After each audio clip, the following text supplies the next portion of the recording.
दूसरे ग्रहों पर जीवन मौजूद है या नहीं, ये जानने के लिए वैज्ञानिक हर तरह की कोशिश कर रहे हैं। किसी दूसरे ग्रह पर जीव जंतुओं को खोजना एक बहुत ही यूनिक और चौंकाने वाली बात होगी। आज तक हम इंसानों ने पृथ्वी के अलावा किसी भी दूसरे ग्रह पर कोई जीवित चीज नहीं देखी है। कई लोग ऐसा मानते हैं कि हमारे ब्रह्मांड में हम इकलौते ऐसे ही इंटेलिजेंट जीव है जो टेक्नोलॉजी में इतना आगे आ पाए। लेकिन आपको जानकर हैरानी होगी कि ज्यादातर वैज्ञानिक ऐसा मानते हैं कि हम इस ब्रह्मांड में अकेले नहीं हैं और दूसरे ग्रहों पर जीवन मौजूद होने के बहुत ही चांस है। वैज्ञानिक तो ये भी मानते हैं कि दूसरी आकाशगंगा में हमें इंटेलिजेंट सिविलाइजेशन भी देखने को मिल सकती है, लेकिन उनसे कांटेक्ट बनाना एक बहुत ही मुश्किल बात होगी। कांटेक्ट ना बना पाने के बहुत सारे कारण हैं, जिन्हें हमने अपने फर्मी पैराडॉक्स वाली वीडियो में एक्सप्लेन किया था। आज के इस वीडियो में हम आपको नासा द्वारा डिस्कवर किए गए एक ऐसे ग्रह के बारे में बताने वाले हैं जो बिल्कुल पृथ्वी जैसा ही है। ये वीडियो बहुत ही ज्यादा इंटरेस्टिंग होने वाला है, इसलिए इसे अंत तक जरूर देखिएगा। सबसे पहले तो इस सवाल के उत्तर को जानते हैं कि वैज्ञानिकों को यह कैसे पता चल जाता है कि कोई चांद या ग्रह पृथ्वी से कितना मेल खाता है। दरअसल वैज्ञानिक एसी नाम की कम मैट्रिक का इस्तेमाल करते हैं, जिससे वजह पता लगा लेते हैं कि कोई ग्रह या चांद पृथ्वी से कितना सिमिलर है। ESI का फुल फॉर्म होता है अर्थ सिमिलरिटी इंडेक्स, और इस समय अलग पैरामीटर्स का इस्तेमाल किया जाता है। आसान भाषा में कहें तो पैरामीटर्स का मतलब होता है ऐसी चीजें जो दो ग्रहों को आपस में कंपेयर करने में मदद कर सकती हैं। फॉर एग्जाम्पल तापमान, एटमॉस्फेरिक प्रेशर और हैबिटेबिलिटी। वैज्ञानिक इन सभी चीजों को आपस में कंबाइन करके एक का फॉर्मूला बनाते हैं और उसी फॉर्मूला को अर्थ सिमिलरिटी इंडेक्स कहा जाता है। ESI की वैल्यू हमेशा 0.0 से 1 के बीच में रहती है। अगर किसी ग्रह का ESI 0.0 है तो इसका मतलब ये है कि वह ग्रह हमारी पृथ्वी से बिल्कुल भी मेल नहीं खाता है। वहीं अगर किसी ग्रह का ESI ठीक है तो इसका मतलब यह है कि वह आग्रह बिल्कुल पृथ्वी जैसा ही है। अभी तक आपने इस बात का अंदाजा लगा ही लिया होगा कि हमारी पृथ्वी का ESI एग्जैक्ट 1.0 है। स्पेस टेक्नोलॉजी में तेज रफ्तार से डेवलपमेंट आने की वजह से अवैज्ञानिक बहुत सारे नए प्लैनेट्स को खोजा करते हैं। प्लैनेट्स उन ग्रहों को कहा जाता है जो हमारे सौरमंडल के बाहर मौजूद हैं। 2019 में वैज्ञानिकों ने एक ऐसे ही ग्रह की खोज की थी, लेकिन उन्हें नहीं पता था कि वे आगे चलकर उनके लिए इतना ज्यादा खास बन जाएगा। इस ग्रह का नाम है टी गार्डन बी और यह एक सुपर अर्थ है। सुपर अर्थ ऐसे ग्रहों को कहा जाता है जो हमारी पृथ्वी से बहुत ज्यादा मेल खाते हैं, लेकिन उनका साइज और द्रव्यमान हमारी पृथ्वी के मुकाबले बहुत ज्यादा होता है। साइज ज्यादा होने की वजह से इनके नाम के आगे सुपर शब्द का इस्तेमाल किया जाता है। वैज्ञानिकों द्वारा ढूंढा गया जगह है एक टाइप के तरीका चक्कर लगा रहा था, और आपको जानकर हैरानी होगी कि उसे ऐसा करने में मात्र 4.9 दिनों का समय लग रहा था। आसान शब्दों में कहूँ तो जिस तरह से हमारी पृथ्वी का एक साल 365 दिनों का होता है, वैसे ही इस आग्रह का एक साल मात्र 4.9 दिनों के बराबर होता है। वैज्ञानिकों ने पता लगाया कि यह ग्रह अपने तारे का रिवोल्यूशन इतनी जल्दी इसलिए कंप्लीट कर लेता है क्योंकि वो बहुत नजदीक है टी गार्डन बी, और उसके तारे की डिस्टेंस 0.0252 AU है। AU यानी एस्ट्रोनॉमिकल यूनिट वैज्ञानिकों द्वारा यूज की जाने वाली यूनिट है। एक एस्ट्रोनॉमिकल यूनिट डिस्टेंस की वैल्यू सूर्य और पृथ्वी की बीच के डिस्टेंस के बराबर होती है। टी गार्डन बी प्लेनेट के तारे का नाम टी गार्डन है, और इंटरेस्टिंग बात यह है कि यह हमारी पृथ्वी के सबसे मौजूद कुवह तारों में से एक है।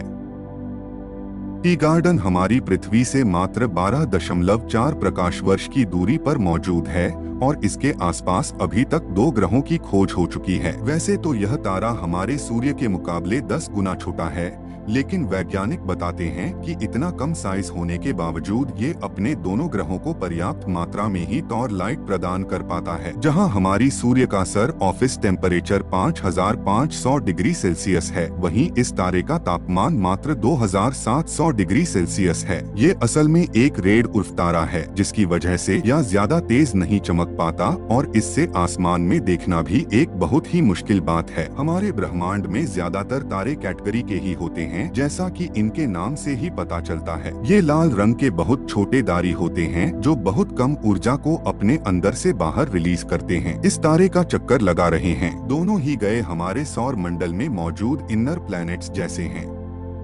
आपकी जानकारी के लिए बता दूं कि मर्क्यूरी, विनस, अर्थ और मार्स को सौर मंडल के इनर प्लैनेट्स कहा जाता है, क्योंकि यह सूर्य से बहुत नजदीक मौजूद हैं। टी गार्ड की ऑर्बिट में मौजूद ग्रहों का साइज हमारे सौर मंडल में मौजूद ग्रहों के मुकाबले थोड़ा ज्यादा है, और यही कारण है कि ऊपर अर्थ कहा जाता है। इंटरेस्टिंग बात यह है कि जब दोनों ही ग्रह अपने तरीके गोल्डीलॉक्स जोन में मौजूद है, जिसे हैबिटेबल जोन भी कहा जाता है। अगर आपको नहीं पता तो बता दूं कि यह तारे के आसपास मौजूद एक ऐसा आइडिया होता है जहां पर पानी अपने लिक्विड फॉर्म में रह पाता है। इसके साथ साथ इस एरिया में तापमान और रेडिएशन लेवल भी बिल्कुल नॉर्मल रहते हैं, जिससे ग्रह में जीव जंतुओं के पनपने के चांस बहुत हाई हो जाते हैं। लेकिन इन दोनों ही ग्रहों में टी गार्डन भी कुछ ज्यादा ही खास है। ये जानकर आपके होश उड़ जाएंगे कि इस आग्रह का ESI 0.95 है, यानी ये हमारी पृथ्वी से 95% मेल खाता है। ये इंसानों द्वारा ढूंढा गया अभी तक का बेस्ट अर्थ लाइक प्लेनेट यानी पृथ्वी जैसा ग्रह है। इस बात की 60% संभावना है कि इस ग्रह का तापमान 0 से 50 डिग्री सेल्सियस के बीच में रहता होगा, जो बिल्कुल हमारी पृथ्वी के टेम्परेचर जैसा ही है। सिर्फ इतना ही नहीं, अगर इससे ग्रह का वायुमंडल बिल्कुल हमारी पृथ्वी के वायुमंडल जैसा होता तो वहाँ का औसत तापमान 28 डिग्री सेल्सियस होता, जो इंसानों के लिए बिल्कुल परफेक्ट है। डी गार्डन से इस सौर मंडल का दूसरा ग्रह है और इसका ESI 0.68 का है।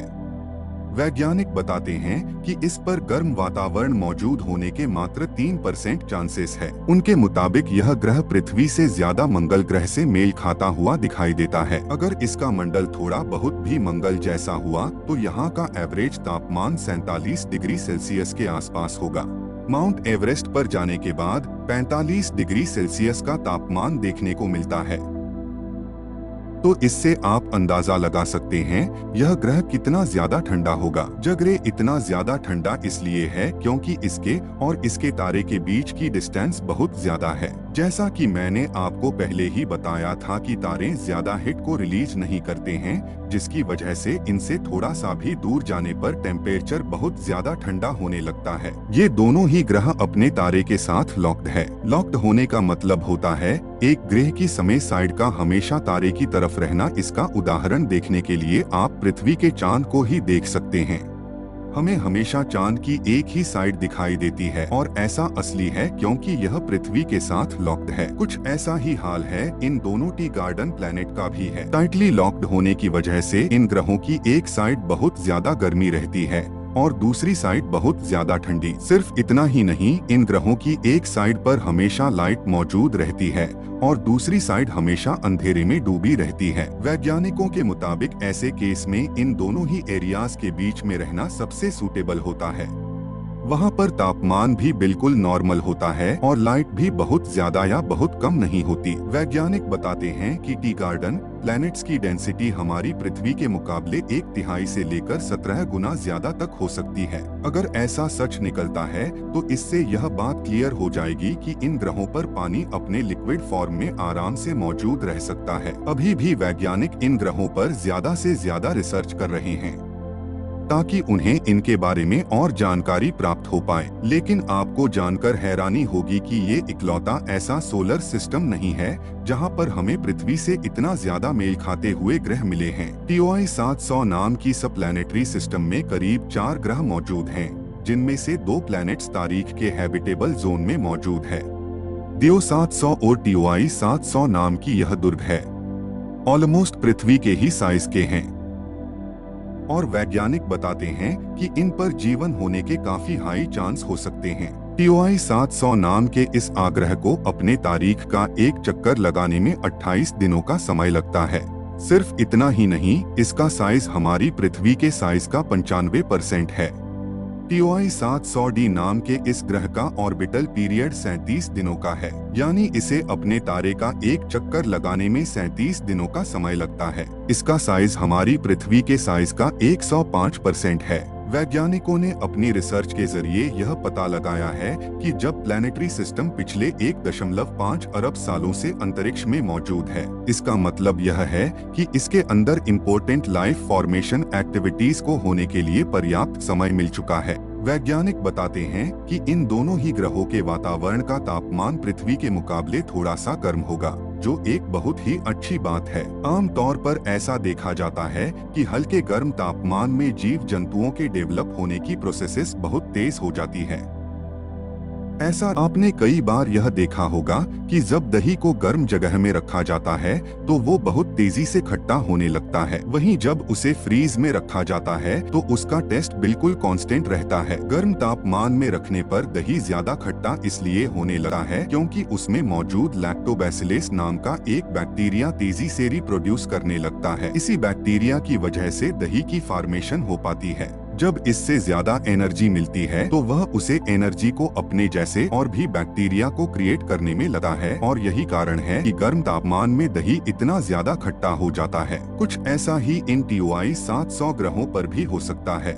वैज्ञानिक मानते हैं कि सोलर सिस्टम में अभी और भी ग्रह मौजूद हैं जिन्हें भविष्य में ढूंढा जाएगा। वैज्ञानिक बताते हैं कि अगर अंतरिक्ष के किसी ऐसे ग्रह पर जीवन ढूंढा जाता है जो हमारी पृथ्वी बहुत मेल खाता है तो वह पर मौजूद जीव जंतु भी हमारी पृथ्वी पर मौजूद जीव जंतु से थोड़ा बहुत मेल खाएंगे। इस चीज को वोल्यूशरी कन्वर्सन कहा जाता है। वैज्ञानिक बताते हैं कि अगर किसी ग्रह की जियोलॉजिकल कंडीशन एक जैसी है तो उनमें डेवलप होने वाले क्रिएचर्स भी बहुत सिमिलर होंगे। इसका उदाहरण आप खुद पृथ्वी पर देख सकते हैं।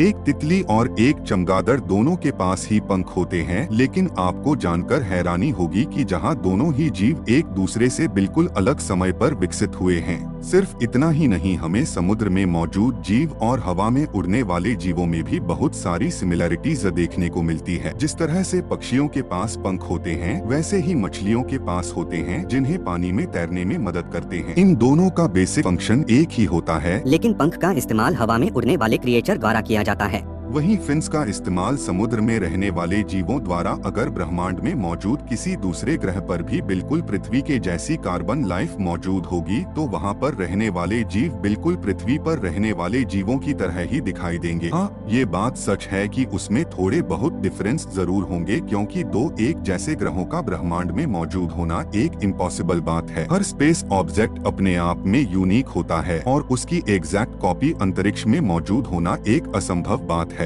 अगर TOI 700D 700 tea garden B और C ग्रह में कोई कार्बन बेस्ड लाइफ मौजूद होती है तो अब बिल्कुल पृथ्वी की कार्बन बेस्ड लाइफ जैसी ही दिखाई देगी। ऐसे में उन्हें समझना और उनके इवोल्यूशन के बारे में जानना हम इंसानों के लिए बहुत आसान हो जाएगा। इसके जरिए हम उसके ग्रह पर मौजूद बाकी जीव जंतुओं के बारे में भी आसानी से पता लगा पाएंगे और उनकी बायोलॉजी को समझना हमारे लिए बहुत आसान हो जाएगा। हालांकि इस बात के भी पूरे चांस है कि वह जीव जंतु कुछ इस तरीके से विकसित हुए हो जिसके बारे में हम इंसान जानते ही नहीं। आज हम इंसानों के पास आंखें हैं इसलिए हम चीजों को देख पाते हैं, लेकिन क्या होता अगर ये रिवॉल्यूशन में आंख जैसा कोई ऑर्गन विकसित ही ना होता। ऐसे में हम कभी भी किसी चीज को देख नहीं पाते और हमें पता भी नहीं चलता कि चीजों को ऑब्जर्व करने का ऐसा भी कोई तरीका हो सकता है। ऐसे ही शायद इन ग्रहों पर हमें कुछ ऐसे जीव देखने को मिले जिनके पास ऐसे ऑर्गन्स हो जो हम इंसानों ने ना कभी देखे हैं और ना ही कभी इमेजिन किए हैं। जिस तरह से हम लाइट को अपनी आंखों के जरिए देखते हैं, शायद वह जीव लाइट को सुनने की शक्ति रखते हो। आपको जानकर हैरानी होगी कि हमारी पृथ्वी पर मौजूद चमगादड़ कुछ ऐसे ही विचित्र टेक्निक का इस्तेमाल करते हैं। इस बात को world famous writer Richard Dawkins ने अपनी किताब द ब्लाइंड वॉचमेकर में बहुत अच्छे से एक्सप्लेन किया है। अब दूसरे ग्रहों पर मौजूद जीवन कैसा होगा, या तो जीवन डिस्कवर करने के बाद ही पता चलेगा। वैसे आपको क्या लगता है कि वीडियो में बताए गए इन 4 ग्रहों में कोई जीव जंतु मौजूद होंगे या नहीं? हमें नीचे कमेंट करके जरूर बताइएगा। आज के वीडियो के लिए बस इतना ही। धन्यवाद।